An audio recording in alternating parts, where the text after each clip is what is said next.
이 시간에는 에베소서 5장 30절로 33절 등을 중심으로 해서 우리 가정은 신성공동체입니까?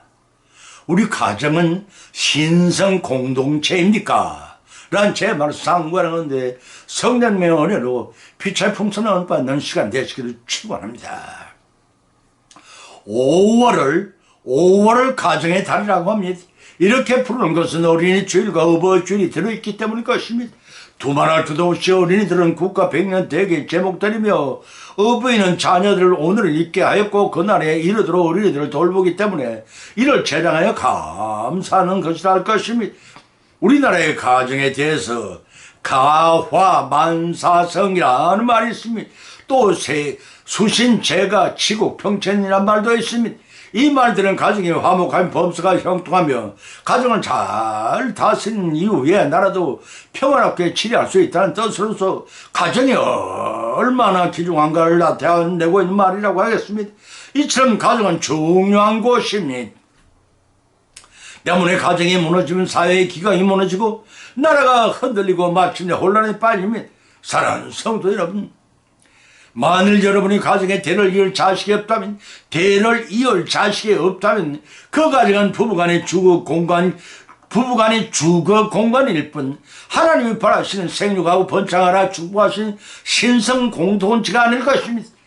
설령 자식을 두었을지라도 오늘날의 대부분의 가정에서는 부모의 보상 심리로 독자 아이를 중심으로 버릇없이 길러서 자신밖에 모르는 극도 이기주의적인 자녀로 만들어감으로써 가정의 질서가 문란해지고 그들이 자라는 경영하는 나라의 장래까지도 망치게 되지 않을까 심히 우려됩니다. 그런 현상에 마침내 오늘날 자기의 불이익을 두려워하여 독신주의적이고 이기주의적인 패배한 젊은이들을 양산해놓고 말았습니다. 그뿐 아닙니다. 허다한 사람들이 그런 젊은이들이 사는 가정에 대해 모순된 태도를 취하고 있습니다. 그들은 세상에서 가정보다 더 귀중한 곳이 없다는 사실을 즉시 인정하면서도 그들은 가정에서 어떤 낯선 사람들이 모이는 단체에서보다 훨씬 더 무례하고 쌍스럽고 이기적이고 불친절한 것을 당연시하고 있습니다. 우연히 알게 된 사람을 대하는 경우에도 결코 행하지 못하는 태도를 거침없이 대하는 경우에도 결코 행하지 못한 우연히 알게 된 사람을 대하는 경우에도 결코 행하지 못한 태도를 거침없이 우리가 가장 사랑하는 가족들에게도 자행하니 빈번합니다. 이러한 가족이 되어서는 하나님이 만들어주신 가정의 참들을 이룰 수가 없고 하나님 축복을 받을 수가 없습니다. 우리는 언제나 예수님께서 가장 처음 자기 영광을 나타내는 곳이 가정이었던 것을 깊이 기억해야 할 것입니다. 또 그분의 생애를 통해 가정이란 바로 자기의 최선을 충분히 나타내는 곳이만 할 수가 있습니다. 우리는 과연 가정 안에 사랑하는 사람들이 최선을 다하고 있는지 돌이켜봐야 할 것입니다. 왜냐하면 가정 공동체의 특징은 신성 공동체이고 혈륜 공동체, 외령 공동체이기 때문에 과연 그러한지 성경에서 가진 말씀을 발췌 본으로 삼고 이 시간 조명해보고자 합니다. 첫 번째는 신성 공동체입니다. 창세기 1장 27절처럼 기록하기를 하나님이 자기 형상 곧 사람이 형상대로 사람을 창조하시되 남자와 여자를 창조하시고 라고 했고 창세기 2장 22절 24절에서는 여호와 하나님이 아담에게 취하여 그 갈빗으로 여자를 만드시고 그를 아담에게 이끌어 오시니 아담이 가로되 이는 내 뼈 중에 뼈요 살 중에 살이라 이것을 남자에게 취하였으니 여자라 하니라 이러므로 남자가 부모를 떠나 그 아내와 연합하여 둘이 한 몸을 이룰지라고 하였으며 마태복음 19장 6절에서는 이러한 정이 이제 둘이 아니여 한 몸이니 그러므로 하나님 짝지어 주시고 사람이 나누지 못할 것이라고 하였으니 결혼은 남자와 여자가 합심해 한 가정을 이루어나가는 삶의 시작입니다. 이 가정의 구성원으로 하나님의 형상을 닮은 남자와 여자를 창조해 동곡케 하시고 비롯되었습니다. 이런 사람이 독차는 것을 좋지 않게 여기시는 하나님께서는 참된 아담의 갈빗대를 취해 그 돕는 배필을 하와를 만드시고 거기에 인도하심으로 가정의 역사가 시작된 것입니다. 여기서 중요한 사실은 전 우주의 창조주시오 만물의 영장으로 사람을 만드신 하나님께서 최초의 가정을 세우시고 신성 공동체라 축복하셨다는 점입니다. 이와 같이 하나님이 원래 인간을 천지 만물의 통째로서 하나님과의 교제자로서 최고의 축복을 받은 존재로 창조하였습니다. 동시에 그 겉으로 에덴 나원을 주었습니다. 에덴 동산 원어는 히브리어로 간 에덴입니다. 간이란 동산에 해당하는 원어이므로 이는 울타리를 치다 보호하다라는 뜻의 간은 히브리어에서 유래하여 울타리라는 정원에는 의미를 지닌 단어가 된 것입니다. 이 말은 에덴의 다른 지역과는 구별되는 하나님의 특별한 보호의 손길이 항상 미치는 곳임을 알 수가 있습니다. 그런 에덴은 가정과 기쁨의 동산이었던 동시에 하나님께 순종함으로써 유지되었던 질서의 동산이 되었습니다. 이 복된 곳에 최초 인간 아담과 하와의 신방을 차려주셨고 가정의 지구 공간을 삼게 하였습니다. 그곳은 생사변화가 없는 곳이었습니다. 입을 것을 걱정할 필요가 없는 곳이겠습니다. 구약성의 창세기 2장 8절을 찾아보면 여호와 하나님이 동산에 에덴에 동산을 창설하시고 그 지으신 사람을 거기에 두시라고 했습니다. 여기서 그 동산에는 낙원이라고 했으면 에덴이란 기쁨의 뜻이기 때문에 에덴 동산은 하나님의 낙원의 기쁨의 동산이라는 의미를 가지고 있습니다. 또 이사야서 51장 3절을 기록을 찾아보면 대저 나 여호와가 위로하되 그 모든 황폐한 곳으로 위로하여 그 광야로 에덴 같고 사막으로 여호와의 동산하게 하였나니 그 가운데 기쁨과 즐거움과 감사함과 창화하는 소리가 있으리라 하고 했습니다. 이 말씀에 나오는 에덴 동산을 파라디수스 플루타티스라는 말이 해당이 되는데 번역하면 그것은 기쁨의 낙원입니다. 하나님께서는 아담과 하와의 신혼 과정을 이 기쁨의 낙원에 세워주시고 주거지를 삼게 하였으며 하나님과 교통하게 하셨던 것입니다.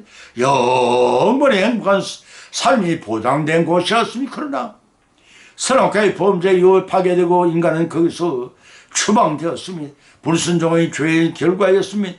이로 인해 하나님이 세워주신 신성 공태가 타락의 온상이 되었고 마침내 에덴에서 축출당하고 말았습니다. 하나님 인간을 낙원에 축출하였으나 여자의 후손인 예수를 통해 구원의 언약을 주심으로써 인간과 영적인 교제를 계속되게 하셨습니다. 그것은 먼 훗날 좋은 천상 낙원에서 영육간의 영원한 축복을 주시기 위함이었습니다. 비록 우리는 현재 보면 낙원에 추방됐으나 영혼은 추방자의 삶을 살 수도 있고 반대로 그 옛날 낙원의 사람과 교제하면서 구별된 기쁜 삶을 살 수도 있습니다. 하나님은 창세기 1장 28절에 하나님이 그들에게 복을 주시며 이르시되 생육하고 번성하여 땅에 충만하라 바다의 고기와 공중의 새와 땅에 움직이는 모든 생물을 다스리라 축복하신 것은 하나님 나라가 그 의를 구하여 하나님을 찬양하는 인간들이 땅에 편만하기를 바라시는 이면의 뜻이 내재되어 있습니다. 다시 말해서 가정에는 하나님 말씀에 순응하면 찬양하는 삶이 있는 그 가정은 곧 기쁨과 평화가 존재하는 에덴의 삶이며 불순종한 삶은 현극과 고통으로 점철된 추방의 삶이라는 사실을 깨닫게 됩니다. 이제 우리는 가정의 적정이 무엇인가 자명해졌습니다. 그것은 잃어버린 에덴 낙원을 회복하시고 하나님이 선물로 주신 자신들과 더불어 신성 공동체를 다시 복귀할 때입니다. 그래야 잃어버린 낙원을 되찾고 하나님을 기쁘게 함으로써 예비하신 영생 복락을 이 축복을 모두 다 받고 누리시는 가장 신성 공태를 모두 이루어 나가시기를 예수님 이름으로 간절히 축원드립니다. 두 번째는 혈연 공동체입니다. 창세기 3장 6절을 찾아보면 기록하기를 여자에게 이르시되 내가 네게 잉태하는 고통을 더 크게 더하리니 네가 수고하고 자식을 낳을 것이며 너는 남편을 사모하고 남편은 너를 다스릴 것이라고 하였으며 창세기 4장 16절 26절에서는 가인이 여호와 앞을 떠나 나아가야 된 동편인 노 땅에 거하였더니 아내와 동침하니 그가 잉태하여 에녹을 낳은지라. 가인이 성을 쌓고 그 아들의 이름을 성을 이름하여 에녹이라 하였더라. 아담이 다시 아내와 동침하여 그가 아들을 낳아 그 이름을 셋이라 하였으니 이는 하나님께서 내가 가인의 죽여 아벨 대신에 다른 씨를 주셨다 하며 셋도 아들을 낳아 그 이름을 에녹이라 하였으면 그때 사람들이로서 여호와의 이름을 불렀더라 고 하였습니다. 창세기 40장 8절 28절에 맞습니다. 하나님은 객관 성도가 잘못 죄를 봉하였을수록 화가 복이 되도록 역사하시면 그 좋은 사례가 믿음의 조상 아브라함이 하나님 말씀에 순종하여 갈 바를 알지 못하고 가나안에 도착하 열대했으며 그들을 기다리는 것은 흉년이었으며 그래서 곧 풍년이 던 애굽으로 내려갔으며 아름다운 아내 사라로 인하여 이방인들에게 목숨이 위태로울까봐 그를 누이라고 속였지만 그 미색의 소문이 나서 바로의 궁에 사라가 끌려가는 복리를 당할 뻔했으며 그러나 하나님께서는 바로의 꿈에 현명하여 그 어미 엄중 책망하신 후 아브라함의 보상한 물질과 함께 사라를 돌려받게 하시며 전하위복의 은혜 베푸시고 태초에 인간 아담과 하와에게도 저주가 복이 되게 하셨으며 그것은 서로가 불순응의 원죄를 주동했던 하와에게 저주하여 해산한 고통의 짐을 내리셨으나 그 짐을 오히려 후손을 지상에 퍼지게 하는 축복의 은혜를 베푸시는 권한이 되게 하셨으며 창세기 3장 10절을 참여하시며 그러나 뱀의 유혹에 빠져 먼저 선악과를 따먹으로 막은 후 하와는 남편에게도 먹도록 함으로써 먼저 형벌을 받게 하셨지만 그 형벌은 창세기 1장 28절에 이미 하나님 그에게 복을 주시며 이르시되 생육하고 번성하여 땅이 충만하라 하라 땅을 정복하라 바다 이 고기와 공중의 새와 땅에 움직이는 모든 생물을 다 되라 하신 말씀을 통해 인류 번성의 축복의 길을 되게 하셨습니다. 그것은 하와가 선악과 범죄로 받은 저주에 해산한 고통은 인류를 지상에 퍼뜨리는 계기가 되게 하셨습니다. 다시 말해서 생육하고 번창하는 하나님의 축복을 촉진시킴으로써 화가 변화의 복이 되게 하여 가정을 통해 인류의 혈연 공동체를 강하게 태동시키는 계기가 되게 하신다는 것입니다. 또 보면 창세기 4장 16절 입술을 통해 아벨을 죽임으로써 인류 최초의 살인자가 된 가인에게도 후손을 허락하셨으며 아담과 하와 불을 통해서도 후손으로 생산하고 번창하게 하시는 혈연 공동체를 지상에 퍼져나가게 하셨으며 가인의 후손들이 그 땅에서 나름대로 사랑 중심의 문명과 문화를 창출하면서 번성해 갔으며 그들은 도시를 건설하며 목초를 발전시켜 악기를 발명한 무기를 만드는 등 활발한 인간 중심의 문명을 발전을 일으켰으며 그렇지만 여호와 앞을 따른 가인의 후손들은 문명은 인간을 위한 세속적인 문명일 뿐 결코 여호와를 위한 문명이 아니었으며 다시 말해 죄의 영향하에 놓인 교만과 타락과 방조의 문명이었을 따름이 이러한 사실은 하나님의 창조주를 어기고 두 명의 아내와 결혼 남행의 살벌한 노래에 더욱 잘 드러나고 있습니다. 이처럼 죄악으로 시작된 인류 중심의 역사는 죄를 급속한 확산은 더욱더 하나님 뜻에 멀어지게 되었습니다. 비록 범죄한 혈연 공동체였지만 회개하고 돌아오기를 하나님 기다리셨습니다. 회개하고 돌아오면 모든 죄를 용서하려 하셨습니다. 이것을 중요한 사건을 하나님께서는 비록 범죄한 백성들이지만 회개하고 돌아오기를 천년을 하루같이 지금도 기다리고 계십니다. 베드로후서 3장 8절에서 밝혀놓기를 사랑하는 자들아 주께서 하루가 천년 같고 천년이 하루 같은 이 사실을 잊지 말라. 주님의 약속은 어떤 이에 더디다고 생각하는 것 같이 더딘 것이 아니라 오직 너희를 다 오래 참아서 아무도 멸망치 않고 다 회개하게 이르기를 원하시라고 하였습니다. 그러나 그들은 하나님의 인내와 자비심을 저버렸습니다. 진노하시는 하나님께서 마치 노아 때 홍수의 대신판을 초래한 배경이 되었습니다. 하나님은 혈연 공동체의 번창을 원하시지만 회개하기는 큰 번죄를 가중시켜 죄악의 관용에 지금 가차없이 심판의 징벌을 내리시다는 사실입니다. 아무리 사랑하시는 혈연 공동체의 일원이라 할지라도 각자가 세모대로 거두게 하시는 심판의 원칙에 따라 심판을 멈추지 않는 고의 하나님이심도 명심해야 할 것입니다. 이제 가정 공동체의 특징이 무엇인가 자명했습니다. 그것은 유기에 따라 이합 집사라는 그런 공동체가 아니라 서로가 아끼고 아낌없이 나누어주는 혈연 공동체를 라는 것입니다. 기왕이면 서로 사랑함으로써 화평을 이루고 생육하고 번창하고 잃어버린 낙원을 되찾고 주님과 저분의 영생복을 누리신 저와 여러분의 혈연 공동체 가정을 모두 다 이루어서 세상 모두를 주님의 자녀를 우리는 저와 여러분의 가족이 되시기를 주님으로 축원드립니다. 세 번째는 애정 공동체입니다.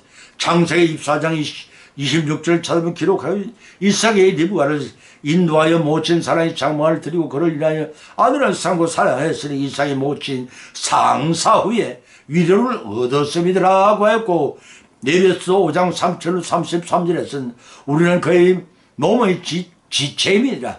이러므로 사람이 부모를 떠나 그 아내와 합하여 그 둘이 한 육주가 될지는 이 비밀이 크도다. 내가 그리스도와 교회에 대하여 말하느라 그러나 너희도 각기 자기 아내의 사랑하기를 자기같이 하고 아내도 그 남편을 경외하라고 했습니다. 보면 창세기 24장 67절은 이삭의 결혼 기사를 언급하고 있는데 그 결혼식을 통해 나타난 모형들을 살펴보면 이러한 아들의 이삭의 배우자를 구하는 아브라함의 모습의 독특한 아들 예수 그리스도의 결혼을 예비하신 하나님의 모형을 찾아볼 수가 있습니다. 창세기 24장 1절로 9절, 마태복음 2장 1절로 11절, 계시록 19장 10절로 8절입니다. 리브가를 맞이하는 이삭의 모습에서 하나님 믿는 성도 곧 교회를 신부로 맞이하는 예수 그리스도의 모형을 볼 수가 있습니다. 아브라함의 제시로 이삭의 신부 가운데 구하려고 가니 엘리에서의 모습에서도 그리스도의 신부 곧 교회를 그리스도에 인도하는 성령의 모형을 찾아볼 수가 있습니다. 또 이삭을 남편 가운데 맞이하는 리브가의 모습에서 하나님 믿음의 그리스도와 결혼하는 교회의 모형을 찾아볼 수가 있습니다. 이와 같이 비록 이삭과 리브가의 육신적인 결혼을 통해서 하나님은 장차 신랑 되는 예수의 신부되는 성도고 교회가 영적인 결합을 이루는 모형을 우리에게 일러주고 있습니다. 이런 하나님이 주된 사사적인 사랑으로 이루어지는 예정 공동의 성립을 예시하고 있다고 하겠습니다. 이삭이 결혼할 당시에 40세로 그는 3년 전 어머니 사라의 여인 뒤에 많은 슬픔과 외로운 날을 보냈던 시절이었습니다. 아버지 아브라함이 청혼에 따라 부친의 고향에 파송된 엘리에셀의 신부감 리브가를 대동하고 나타난 이삭을 반가이 맞이하였으며 창세기 24장 67절을 보면 모친 사라의 장모를 데리고 오라고 해서 당시의 유목민들은 지위나 신분을 구하를 막론하고 남녀의 구분에 따라서 여러 개의 장모를 가지고 살았습니다. 때문에 사라 역시 생전에 자신의 장모를 가지고 있었습니다. 이삭이 죽은 후 사라의 장모로 리브가를 인도한 것은 장차 아브라함 가문의 여주인으로서 가정을 꾸려나가야 할 위침을 나타내는 당연한 조치였습니다. 그다음부터 이삭은 리브가를 아내로 삼고 사랑하였습니다. 애정의 공동체가 시작된 것입니다. 그래 보면 말미에 기록하기는 이삭이 모친 상사 후에 위로를 얻었다고 했으니 이 말씀은 모친 사라의 장례 후에 3년 동안 예도하다가 신부 리브가를 만나 애정 공동체를 재건하여 행복한 가정을 이뤘다는 것입니다. 이 결혼은 장차 주님 재림시의 천상에서 이루어지는 신랑 그리스도와 신부인 성도 그 교회 간의 신성한 결혼의 모형이라 할 것입니다. 에베소 5장 30절, 계시록 19장 7절로 9절의 말씀이 동시에 혈통상 장차 메시아의 탄생으로 이어지는 구속사측 의를 예시한 결혼이기도 했습니다. 그런 의미에서 본의 말씀은 에베소 5장 3절을 찾아보면 우리는 그의 몸의 지체입니다고 밝혀놓은 것입니다. 이 말씀은 왜 우리 그리스도께서 교회를 사랑하시 도우시는가의 이유입니다. 그리스도께서는 우리를 구속하시고 자신에게 연합시키고 깊고도 확고한 결합을 통해 우리를 자신의 부분으로 만드셨습니다. 애정 공동체를 만드셨다는 데 따라서 그리스도와 교회를 그 누구도 나눌 수가 없습니다. 그와 같이 남편은 자기 생명과 육주한 한 부분이 될 때야 뗄래야 뗄 수 없는 아내를 자기 몸처럼 사랑하지 마땅합니다. 그것이 또한 그리스도의 구속 질서와 복음에 합당한 삶을 살아가는 길인 것입니다. 골로새 3장 19절, 베드로서 3장 17절 말씀이 그런 차원에서 가져간 육신적인 애정 공동체인 동시에 장차 신앙 예수님과 결혼하여 영생을 누릴 천국의 애정 공동체의 모형인 것입니다. 그래서 본문이 30에 이 비밀이 크도다라고 했고 33절은 그러나 너희도 각기 자기 아내의 사랑하기를 자기같이 하고 아내도 그 남편을 경외하라고 했던 것입니다. 아내는 남편을 자기 남편으로는 보지 말고 그 남편은 아내를 육신이니 아내는 보지 말고 신랑 예수님과 신부인 성도 곧 성도 교회로 생각하는 것입니다.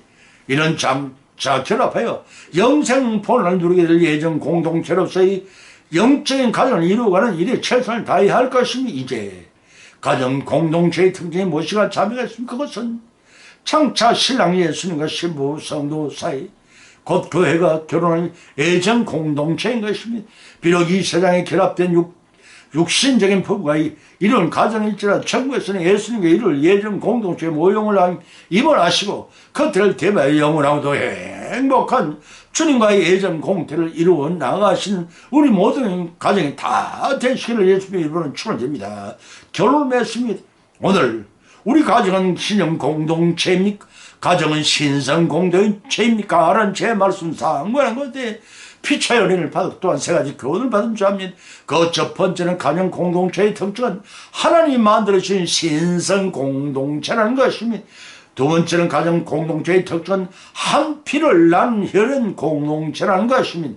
세 번째는 가정 공동체의 특징은 비록 남녀간의 육신에 결혼하여 이룬 공동체지만 장차 신랑 대신 예수님과 신부된 우리 또는 성도 또는 교회가 결합함으로써 영생봉을 누릴 예정의 공동체의 예표라는 것입니다. 이러한 교훈의 말씀을 받은 것도 거친 마십시다. 우리 실생활 가운데 실천하고 적정케 하시는 성령의 역사심에 힘입어 믿음이 나날이 성장되고 마치 내 예비하신 하늘의 복을 다 받고 누리시기를 예수의 이름으로 간절히 축원을 드립니다. 찬송가 435장 원입니다.